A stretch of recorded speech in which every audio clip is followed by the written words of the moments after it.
This is All Ears. I'm Everett Hopfner. My friend Ashleigh Gordon is one of those people who leaves a lasting impression on anyone she meets. I first encountered Ash at a party, where she was busy decorating her apartment with streamers. She wore a festive bow in her hair, and gracefully floated from one room to the next, making sure everyone was having a great time. Ash is a sensitive and articulate conversationalist, characteristics that also emerge in her viola playing. She is a dedicated organizer, the kind of person who takes charge of her ideas and translates them into reality. Ash has applied her experience in string pedagogy and contemporary music to forge vibrant, interactive educational communities and cultural dialogues in Boston, Massachusetts. Here's our conversation.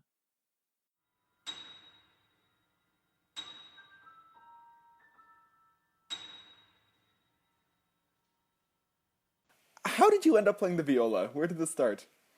So actually, when I was very young, all of my siblings, my older brother, my older sister, had already been playing music. We all started out on piano, and we had a piano in our house. My sister ended up also doing voice. She was in the concert choir. And my brother picked up saxophone as well as the flute. I think my dad dabbled a little bit with some brass instrument. I want to say euphonium or trombone. And my mother was always singing. So there was always music, not on a professional level, but always music in the household. And so when I was young, I was around this and very, very much wanted to play violin. That I do remember very strongly. But I was stuck with piano because that's what we had. And You say stuck with piano as if it's some sort of horrible instrument. I shouldn't say that to you, obviously, because I'm a amazing pianist. But I remember hating to practice and having very easy pieces, things that I thought were very easy. In any case, I had this very more hate than love relationship with the piano, and got for Christmas an electric guitar that's very, very kid friendly. You would push a button and it would play music. And Nice. I remember getting this when I was maybe like 4 or 5 and trying to play it like it were a violin. Granted, it was as tall as I was, so that didn't necessarily work. But I was always interested in string instruments and picked up violin in public school, so in 4th grade when I was probably like 8 or 9. And for viola, that was actually in college. So I went to Baldwin Wallace College, which is now Baldwin Wallace University, and went to their music program as a violinist. Very much wanted to play cello. I had passed out of several semesters worth of piano from my very, very basic piano days. And my teacher was like, well, that's actually not a I guess, career-enhancing move to try to learn cello at this age, so I should take viola, and Sure. picked up viola in college. Practiced an hour before my lessons each week, which I probably shouldn't say on air, and ended up getting a summer opportunity in the Ohio Light Opera program on both violin and viola, which ended up being mostly viola, which meant I had to practice it a bit more. And I actually found that it was not bad, kind of interesting. And came back after that semester, told my teachers I wanted to switch my junior year, and picked up Bartok Concerto, and Nice. went from there, basically. That's really cool. Just while we're still in kind of your early development here, you mentioned that you started playing the violin in a public school program. Yes, yeah. And this is in Rochester, right? Yes, Rochester, New York. And is that born and raised? You spent your whole high school career there until you went to the university? I did, yes. So I'm from a suburb of Rochester, Webster, which has the slogan of "Where life is worth living," out of niceness, I guess, and stayed there through high school, and then very much wanted to get away and move to Ohio for Baldwin Wallace College, and then came to Boston for New England Conservatory. Mm-hmm. And speaking of getting away, you had a pretty big decision in your life shortly after that, where you ended up in Frankfurt, which is where we met. Yes, and that was an amazing opportunity. That was my first time, apart from Canada, my first time outside of the country, and certainly my first time living outside of the country for an extended period of time, and had just an amazing experience musically and culturally, and certainly would love to go back and do it again. So, Ash, you were part of the Ensemble Modern Academy. Can you just maybe describe the program a bit and just talk about your experience through that training? Sure. I first got introduced through the to the academy through their 2-week summer intensive program Hmm. in Austria, also called the International Ensemble Modern Academy, and didn't know about their year-long master's degree program in Frankfurt. And in this 2-week sort of you're just thrown into the world of contemporary music for 2 weeks. I heard about this program from some of the ensemble members and applied, and got in, which is fantastic. My year when I did it, we had, I want to say, 18 um, musicians, which ranged from sound engineer and conductor to composers to instrumentalists. And we were 18 people from, I think, 14 or 15 different countries, which, to be in such a closed community that's so small and so diverse, was just a huge eye-opening experience for me. And we got an opportunity to travel. We performed in Hong Kong. We performed in Paris, all throughout Germany as well, playing chamber music and small conducted ensemble contemporary music. I'm curious about this too now. What's your background in contemporary music? Like, were you exposed to it early, or what led to your interest in pursuing a degree in contemporary music? Mm-hmm. That actually started in college when I was at Baldwin Wallace University. During your And undergrad? yes, during my undergrad. And there was a new music ensemble that had just started. It was very much student led. And at the time, I was still a violinist, I believe, and was playing in this new music ensemble. And in terms of viola repertoire, we're sort of the unsung star, kind of in a little bit off of the limelight of the spotlight. And a Sure. lot of our repertoire is still rather new, certainly in comparison to violin, which has such a long-standing history. I mean, hundreds and hundreds of years of music. So a lot of the music, in any case, for viola is relatively new.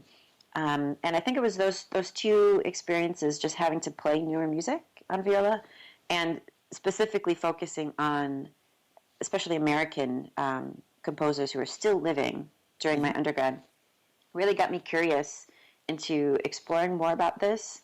And I also have an interest in starting with something that's very, very new, very fresh, and being one of the first hands to shape it, and having a dialogue with someone and giving birth to something new is such a huge and exciting opportunity that you can only do, I think, really with contemporary music, and oddly enough with Baroque music, since there's not so much documented about that really gives it still a lot of freshness and life to it. Sure. And that's something you've been able to do quite a bit. I mean, can you mention a little bit about some of the collaborations you've done with composers? Sure. Um, I have a lot of, just through my own schooling, through Baldwin Wallace, and also through New England Conservatory, composers of my own age whose work I very value, and so we've done collaborative projects together, either writing something specifically for viola or viola and ensemble. I also have currently a string trio that specifically does contemporary music and commissions new work. So to date, we just started earlier this year with our first project, and we've since had two concerts. But we have commissioned 2 pieces so far, specifically written for us by Anthony Green is one of them, as well as John Aylward, another composer. What's the name of this trio, Ash? The trio is called Sound Energy. Nice. Yeah. So you were in Frankfurt for a year, and then you decided to move back to the States. So the Academy program is a year-long program, very intense, and I wanted to give myself a little time just to make a decision about, should I stay, should I go back home. So I gave myself another 6 months to live in Frankfurt outside of the program, with the intention of seeing, okay, what I can find. I Hmm. very much felt when I was there that I was that it Frankfurt wasn't my home, that I was very much a visitor. I didn't know the language. I could get by and order, some spätzle, but that was about it when I was there. So I never felt very comfortable with a decision to fully live there and just make that my home. Sure. And I had been in Boston, I think about 5 years before I moved to Germany, and had already established some healthy connections that I felt very much so that I could return to.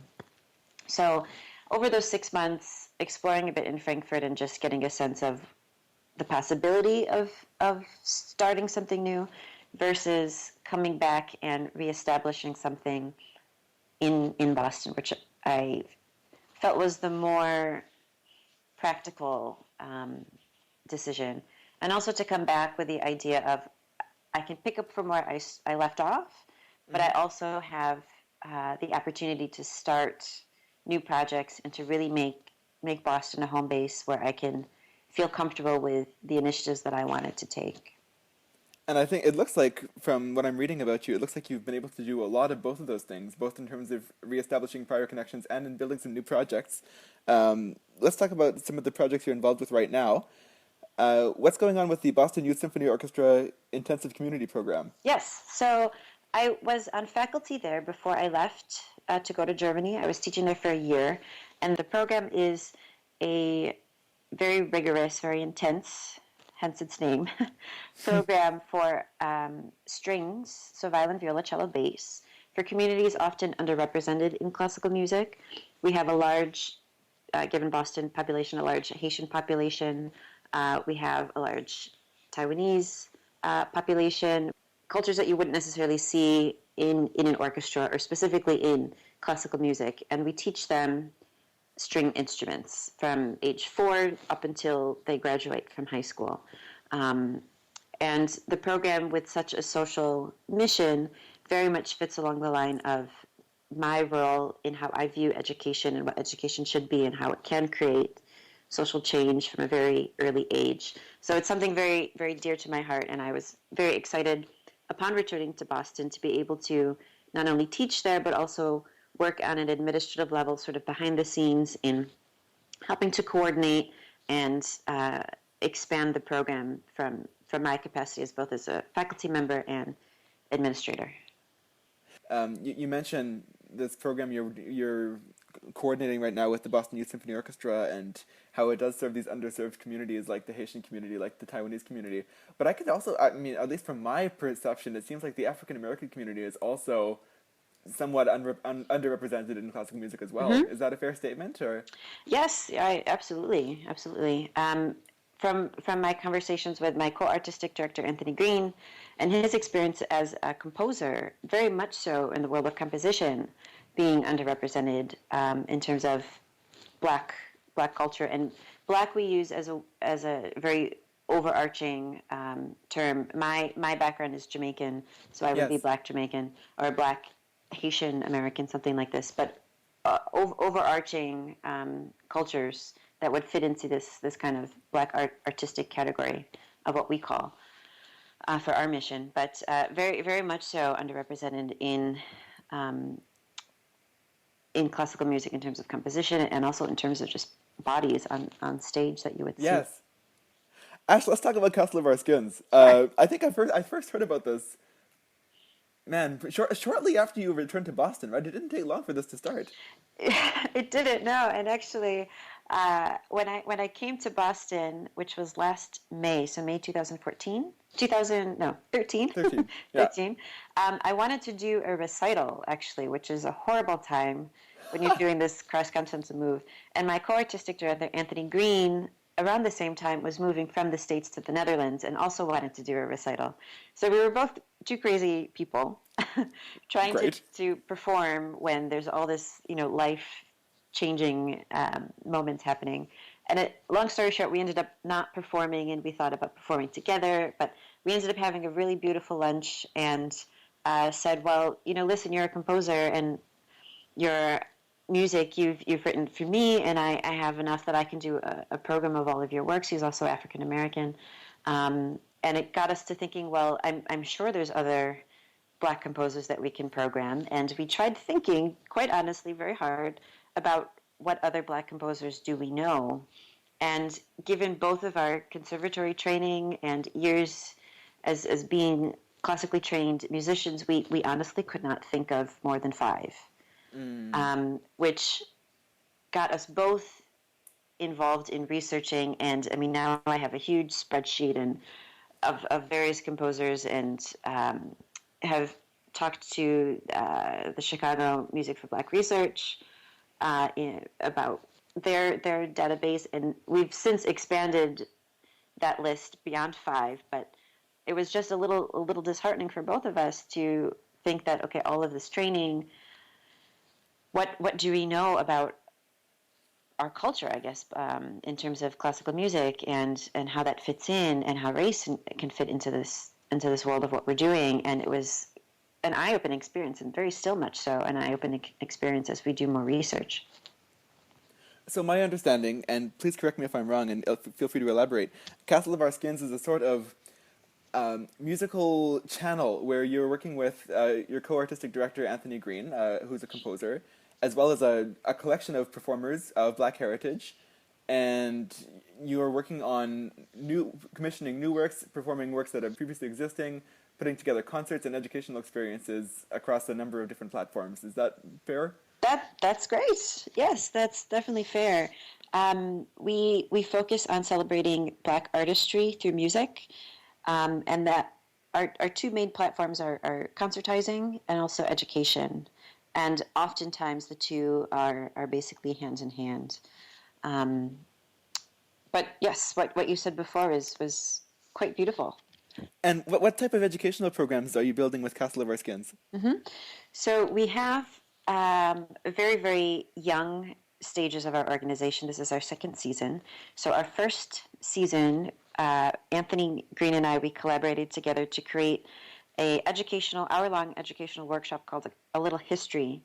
And A Little History is an interactive educational workshop based on a series of poems which Anthony wrote. Each poem describes the life and story of a different legendary figure in Black history, ranging from Phyllis Wheatley, who's a poet, going chronologically in time, ending with Barack Obama, obviously the President of the United States.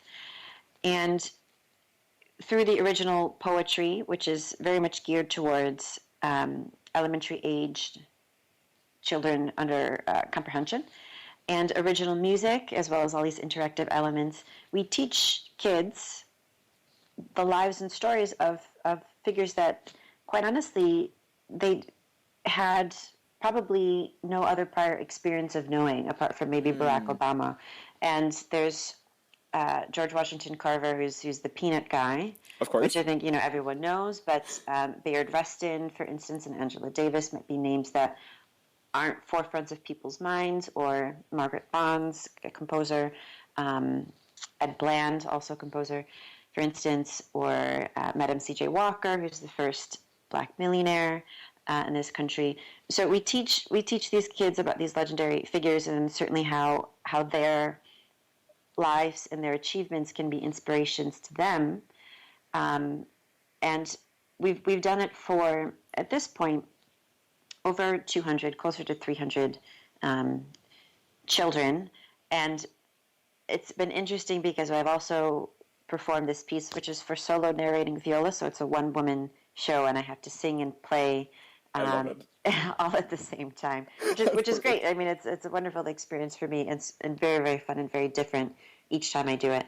But I've done this for children as young as kindergarten, and all the way up through grandparents with their kids and adults. And it's been an interesting experience, really much depending on the audience, how deep of a conversation I can go with each of these figures, and how they relate to their current lives in 2014. Sure. Well, Ash, I just think it's incredibly moving and so beautiful that we're talking also about how, there is an underrepresentation of black musicians, composers in classical music land, and at the same time, there's an underrepresentation and an underappreciation of these major Black figures in American history and in world history. There's always voices that get undercut by dominant paradigms and by where the money is and where is the history being written. And the fact that you're able to channel mu- your classical music background, telling these underrepresented stories through this medium that is so accessible and so open to everyone if they're willing to sit and listen. I'm getting goosebumps. Like it's such a beautiful combination of history and music, and I'm so pleased that you're doing this, and it just sounds amazing. Thank you. Thank you. It's been a great experience so far, and very much looking forward to continuing that specific project. We also have a workshop, which Anthony does on Black composers, which is also an hour long, going from various different composers, listening to music and engaging older students, usually at this point, about middle school, high school, about what they hear, and does this sound like something that they've heard before? Who would they liken it to? How does it affect them? How does it move them? And we also have this season a new workshop, which has been designed by our Director of Educational Programming, Seychelle Dunn. And it is based on the idea of introducing scat singing and improvisation through nursery rhymes, specifically through Mary Had a Little Lamb, and Nice. teaching kids how to improvise in the world of jazz using children's song that they already know. There's a recurring segment on this podcast called the Mr. Rogers People Are Wonderful segment. Great. To get to the stage that we are in our musical careers just takes incredible work, but also just an incredible team behind you and an awful lot of support along the way. So I wonder if you'd just like to tell me about somebody who's helped you get to where you are today.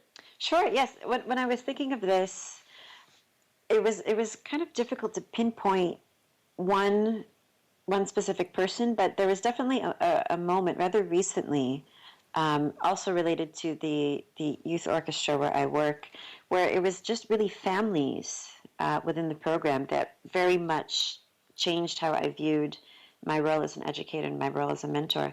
I had since always lived my life in a very colorblind way, and that I will be judged by the content of my character, not by the color of my skin, and that I am not a woman playing viola, and I'm not Black, but I am just a very qualified person to be here. And when I entered this program, which does have a large African American and Haitian population, I was, very much I am here to teach, and I will be a teacher. And so many parents came up to me whose kids that I whose names I didn't even know. I didn't work with them in a private lesson situation, but they came up to me and said that my very presence meant so much to them that they just couldn't express it, that it was so great to see me physically be there as a Black woman. And that to me was just unfathomable. I couldn't understand really what they were talking about. And after thinking about it, it really changed how I viewed my role as an educator and as a mentor, in that on a very fundamental level, my being a woman and my being Black can very much resonate with other young Black students, other women, and finding more humanistic, more personal ways of connecting with people on just a very, very basic, fundamental human way. That experience very much so changed how I view myself and how I enter my role as an educator. Wow, that's wonderful, Ash. So many, just lots of big cartoon hearts pouring out of my head right now. It's just, this is all terrific. How can people keep up with you, follow what you're doing, follow your projects? Sure. Social media, websites, where can we look? Yes. So you can go for my organization, Castle of Our Skins, to castle-of-r-skins.com.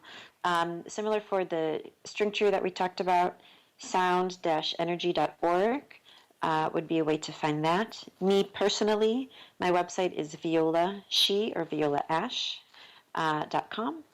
And all three of those you can find on Facebook. So Castle of Our Skins is on Facebook. We have a Twitter feed, Castle Skins.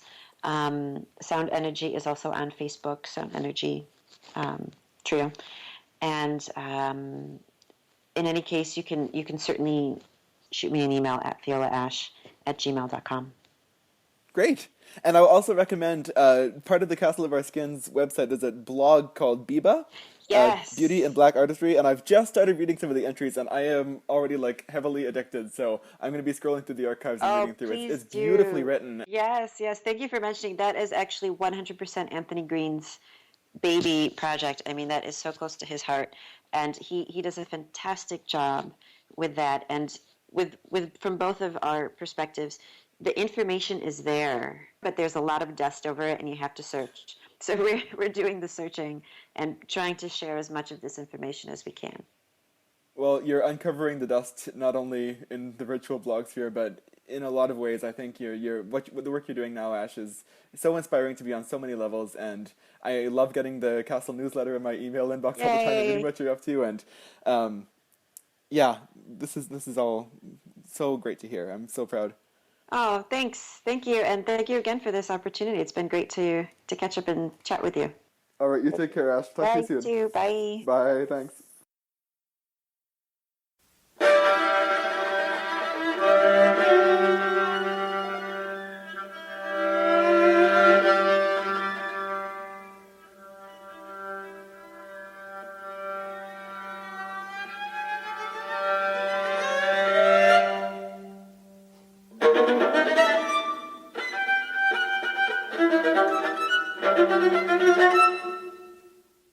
Okay, that is it for this episode of All Ears. Thank you so much for listening.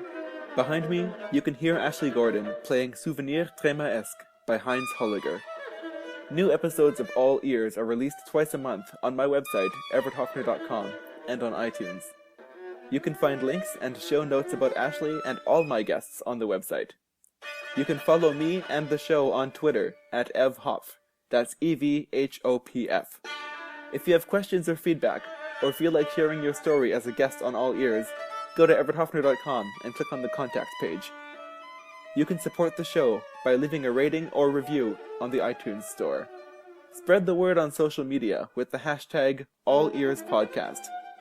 And finally, as always, if you like All Ears, recommend it.